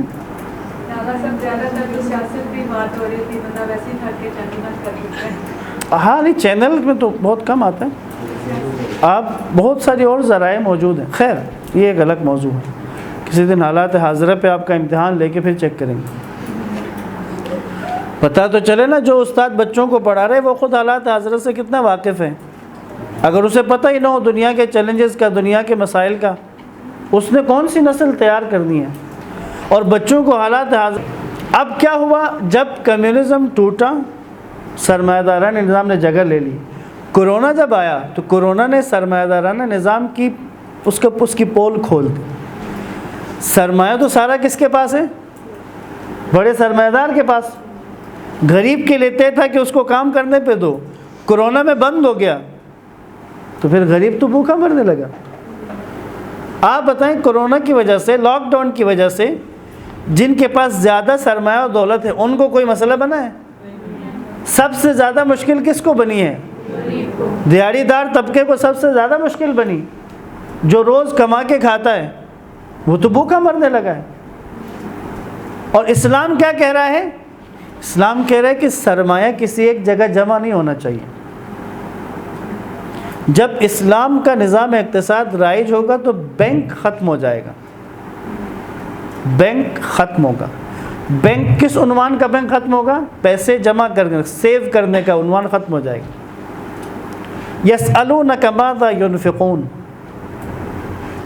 یہ آپ سے پوچھتے ہیں کہ کیا خرچ کریں، قل العفو، کہہ دو جو بچا ہوا ہے خرچ کر دو۔ بچا ہوا، اب آپ خود سوچیں، ہر شخص اپنا بچا ہوا خرچ کر دے تو کیا معاشرے میں غربت باقی رہے گی؟ ہر اپنا بچا ہوا خرچ کر دے، جو اس کی ضرورت سے زیادہ کہے وہ خرچ کرے۔ امام زمان کے آنے کے بعد دنیا کی اقتصاد کی حالت کیا ہوگی؟ خریداری کے لیے کرنسی کا استعمال بھی نہیں ہوگا، لوگ اس قدر خوشحال ہوں گے۔ ابھی بھی میں اس کی مثال میں دے سکتا ہوں، آپ کے پاس جو چیز وافر مقدار میں موجود ہے وہ آپ فری دینے سے نہیں گھبراتے، ایسا ہے نا؟ جو چیز آپ کے پاس زیادہ ہے وہ کوئی آپ سے مانگے آپ فری میں دے دیتے، کوئی زیادہ نہیں آئے تو تھوڑا کیا ہے، کچھ تو اس کی قیمت، تو ہم ذرا دیندار ہوں تو میں لیتا ہوں قیمت۔ میرے پاس کچھ وہ نگینے ہیں تو لاجورد کا نگینہ ہے، تو اس کی وجہ سے گردے کا مریض جو ہے نا اس کو ذرا آسانی ہوتی ہے، پتھری جو ہوتی ہے نا گردوں میں، اس کو لاجورد کے باندھنے سے وہ پتھری نہیں بنتی گردے میں، اگر بنی ہے تو وہ ٹوٹ جاتی ہے اور بغیر تکلیف کے خارج ہو جاتی ہے۔ آزمودہ ہے، کئی لوگوں کو آزمایا کیا۔ اب یہ نگینہ میں جب بھی گلگت میں لے آتا ہوں، کافی سارے یہاں دیتا رہتا ہوں، اس کے اوپر بھی ایک لطیفہ ہے وہ بعد میں سناؤں گا۔ تو اب یہ نگینہ چونکہ میں ادھر سے لے آتا ہوں، میرے پاس ہوتے ہیں، جو مجھ سے مانگے، جو کسی کو پتہ چلے میں دے دیتا ہوں۔ تو آ کے پھر قیمت پوچھتا کتنے، میں نے کہا نہیں کوئی قیمت نہیں بتائے کہ تو 5 دفعہ درود پڑھ دو۔ کہتے ہیں قیمت، نے کہا قیمت ہی تو مانگ رہا ہوں، 5 دفعہ درود پڑھو، ادھار نہیں دوں گا، کیش چاہیے، ابھی پڑھو۔ 5 دفعہ درود پڑھو، امام زمان کو ہدیہ کرو، یہ اس کی قیمت ہے۔ یعنی یہ چیز میرے پاس وافر تھی تو میں نے اس کی قیمت درود مقرر کی۔ ایک روایت ہے کہ امام زمان کے دور میں اس قدر خوشحالی ہوگی کہ لوگوں کو کرنسی کی جگہ درود پہ چیزیں بیچا کریں گے۔ آپ کچھ لینے کے ضرورت کا، جس سے بھی لینے جا رہے ہیں اس کے پاس اتنا وافر ہے، اسے بیچنے کی ضرورت نہیں ہے جی کتنی قیمت کتنی جی اتنی دفعہ درود پڑھے اور لے لیں۔ 40 کے موقع پہ یہ پریکٹیکلی ہوا۔ ہمارے ایک دوست جو ہیں وہ برگر تقسیم ہو رہا تھا موقع پہ، یہ لائن میں لگ گیا، تو جب اس کی باری آئی تو اس نے کہا مجھے اور بھی دے، میرے دوست بھی ہیں۔ سمجھا دیا اس نے کسی طرح، اس نے کہا درود پڑھو دیتا ہوں، تو میں نے اللہم صلی علی محمد وعلی محمد، اس نے ایک اور دیا۔ میں نے کہا اس سے کہا کہ درود اور پڑھو تو اور دو گے؟ اس نے کہا ہاں، کوئی تو میں درود پڑھتا کہ وہ دیتا کیا؟ میں نے 13 دفعہ درود پڑھا، اس نے 13 برگر دیے، اور مجھے یقین ہو گیا کہ میں جتنی دفعہ پڑھوں یہ دیتا جائے گا۔ کہتے میں واپس آ گیا، اور واقعی وہ دامن میں بھر کے ہے نا برگر لے کے۔ ہم نے کہا بھائی چوری کر کے تو نہیں لائے؟ کہتے درود پڑھ کے لائے ہوں، درود پڑھ کے۔ اس نے جب سنایا تو مجھے یہ روایت یاد آ گئی کہ ظہور کے بعد لوگ اس قدر آسودہ ہوں گے کہ آپ 40 کی واک میں اس منظر کو دیکھیں، وہاں پر کھلانے والے اس قدر وہ پیروں پہ پڑھ کے منتیں کر کے کھلا رہے ہوتے ہیں۔ بھئی اپنی چیز تو بیچنے کے لیے منتیں کی جاتی ہے، تم فری میں کھلانے کے لیے منتیں کر لے ہو۔ اس پہ آقا پناہیان نے کہا تھا کہ یہ جھلک ہے امام زمان کی حکومت کی۔ تمہیں جو اس 80 کلومیٹر میں نظر آ رہا ہے، اگر پوری دنیا ایسی ہو جائے کیسا رہے گا؟ کہ کسی کو کوئی خطرہ نہیں ہے، پرسکون ہے، طبقات نہیں ہے۔ آپ نے چیک کیا 40 واک میں امیر غریب کا کوئی مسئلہ نہیں ہے۔ جو بائی روڈ گئے تھے، جو جہاز پہ آئے تھے، جو بزنس کلاس میں آئے تھے، سب ایک ہی کھانا کھا رہے ہیں، ایک ہی جگہوں پہ سو رہے ہیں، کوئی تفریق نہیں ہے، سب برابر۔ یہ اس کے علاوہ جتنی خواتین ہیں وہاں پر، کسی کو کوئی غلط نظر سے نہیں دیکھ رہا، چل رہے ہیں، کوئی مسئلہ نہیں ہے، کسی کو جان کا خطرہ نہیں ہے، اور کسی کو پیسے خرچ نہیں کرنے پڑتے۔ 80 کلومیٹر 3 دن کسی کا 1 روپیہ خرچ نہیں ہوا، نہ کھانے پہ، نہ پینے پہ، نہ سونے پہ، نہ حتیٰ کہ جو سگریٹ پیتے ہیں ان کو بھی مل رہی ہوتی ہے، سگریٹ کے بھی موقف لگے ہوتے ہیں، شیشے کے موقف، ہر طرح کے لوگ لگے ہوئے ہیں اپنے اپنے حساب سے۔ تو بھائی اسلام کا نظریہ اقتصاد کیا ہے؟ سرمایے کو ایک جگہ جمع نہیں ہونا چاہیے، دولت کو گردش میں رہنا چاہیے، دولت گردش میں رہے۔ دولت کی حیثیت معاشرے کے اندر ایسی ہے جیسی خون کی حیثیت بدن میں۔ بدن زندہ ہے جب تک کہ خون گردش کرتا رہے، سر تک جائے گا، پیر تک جائے گا، سر تک جائے گا، پیر تک ہوتا ہے۔ کیا ہوتا ہے؟ کیا ہوتا ہے؟ بازو کا رابطہ باقی بدن سے کٹ گیا نا۔ اب کیا ہوگا؟ اب اگر دوسرے بازو پہ کٹ لگ جائے، اس بازو میں درد ہوگا؟ نہیں۔ ٹانگ کٹ جائے درد ہوگا؟ آنکھ پھوٹ جائے بازو میں درد اس میں نہیں ہوگا، کیونکہ اس کا رابطہ کٹ گیا ہے۔ معاشرے میں اگر دولت کسی ایک جگہ جمع ہو جائے تو وہ معاشرے سے کٹ جاتا ہے، پھر طبقات وجود میں آتے ہیں۔ یہ جی ایلیٹ کلاس ہے، یہ جی لوئر ایلیٹ کلاس ہے، یہ مڈل کلاس ہے، یہ لوئر مڈل ہے، یہ غریب طبقہ ہے، آتے ہیں نا طبقے وجود میں۔ پھر کیا ہوتا ہے؟ پھر ان بے جان حصوں کو معاشرے کے، ان کو کوئی فرق نہیں پڑتا۔ 2 ہفتے پہلے، اب توجہ کریں اس بات، 2 ہفتے پہلے ایک شخص نے 3 ماہ سے مکان کا کرایہ نہیں دیا تھا،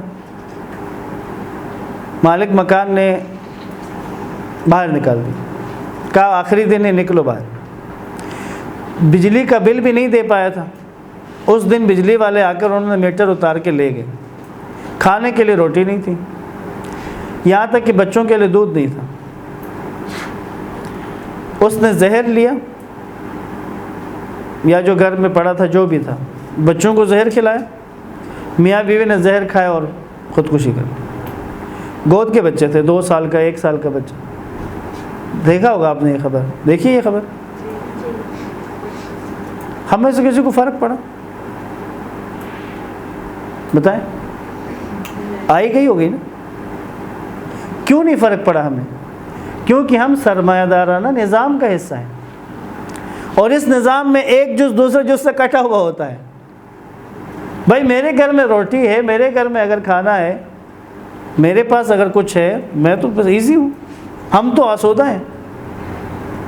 اب اگر کسی اور کو زہر کھانا پڑ رہا ہے، اس سے کم 3-4 دن طبیعت تو خراب رہے بندے کی، کم سے کم یہ ہو کہ کھانا کھاتے وقت اس کا دل عجیب سا ہو رہا ہو،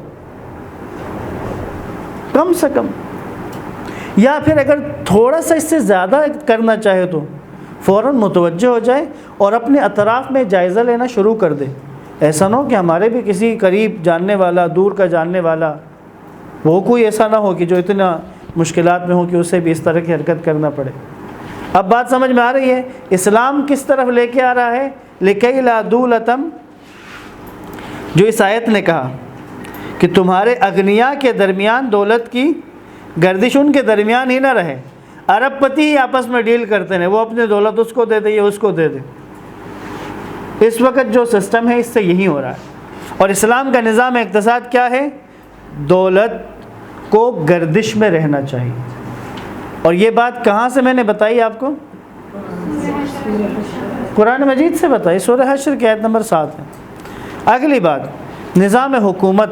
حکومت کے لیے کیا ہونا چاہیے؟ نظام حکومت کی بنیاد کس چیز پر ہے؟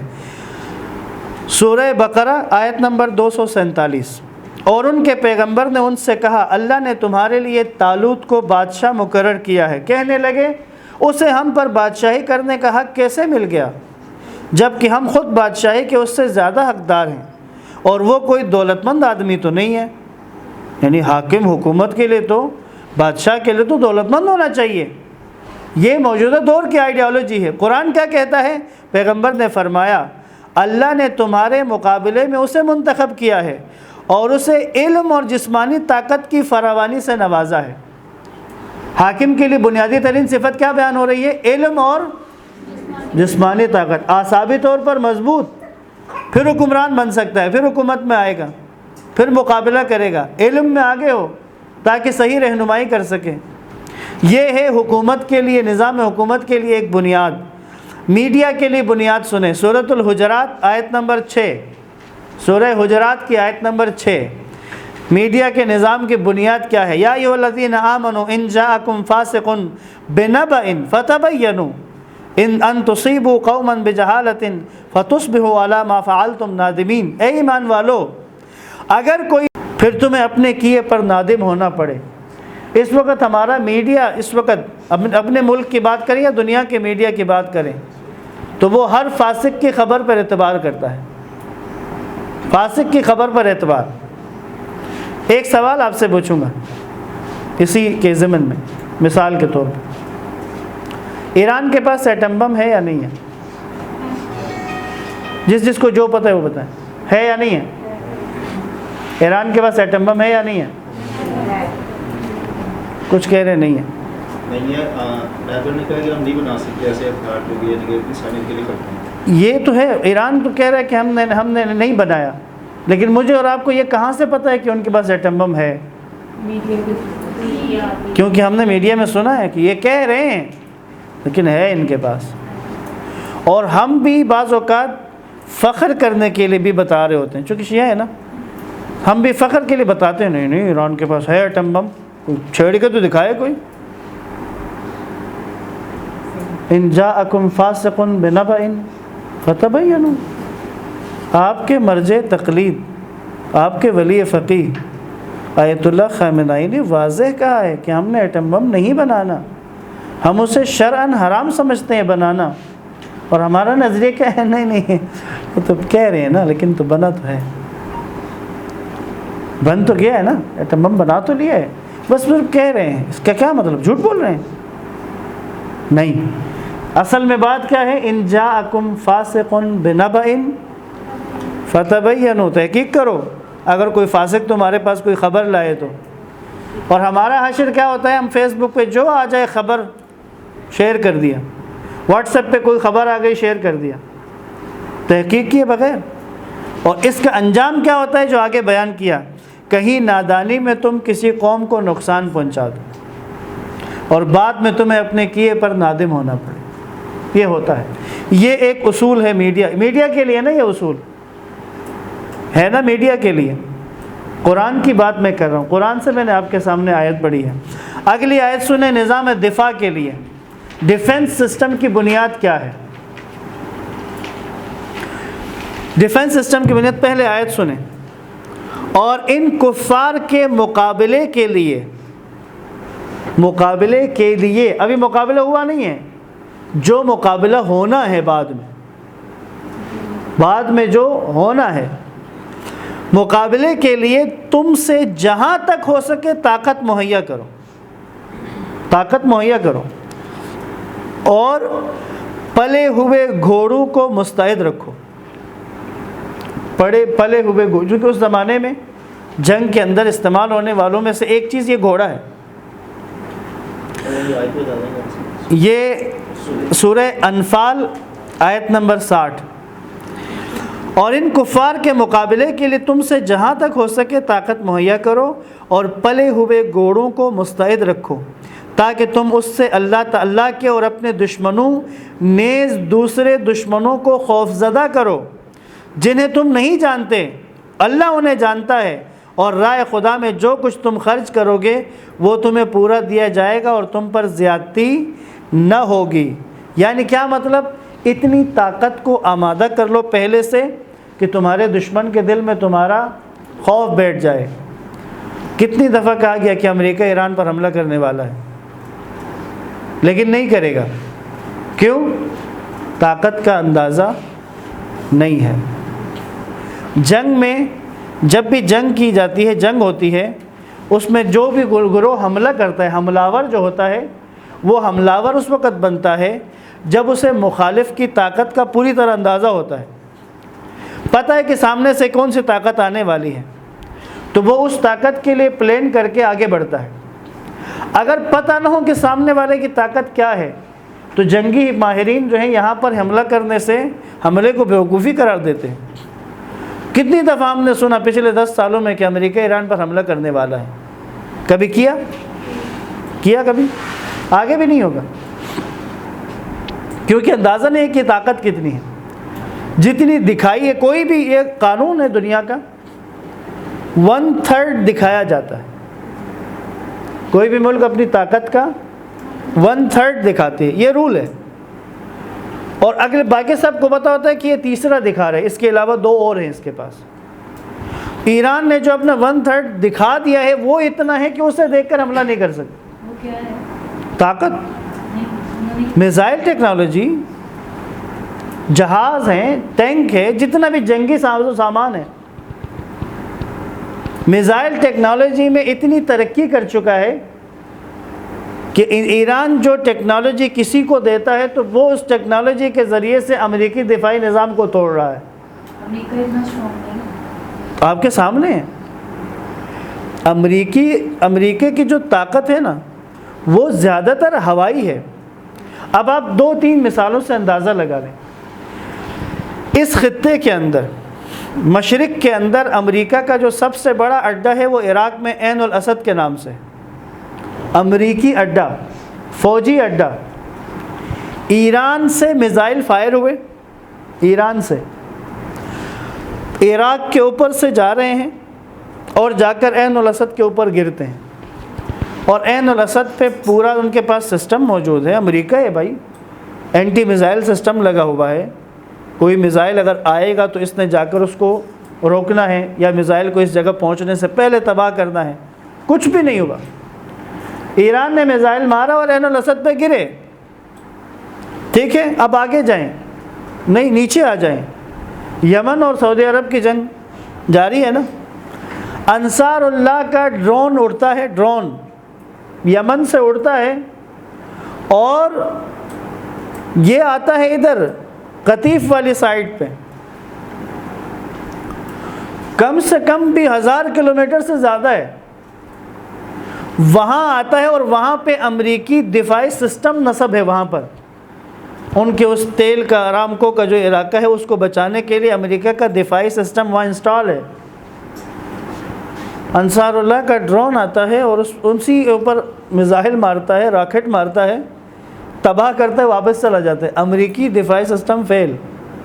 اس وقت دنیا میں سوال کھڑا ہو رہا ہے کہ بھئی امریکہ کے پاس کوئی دفاعی سسٹم ہے بھی یا نہیں,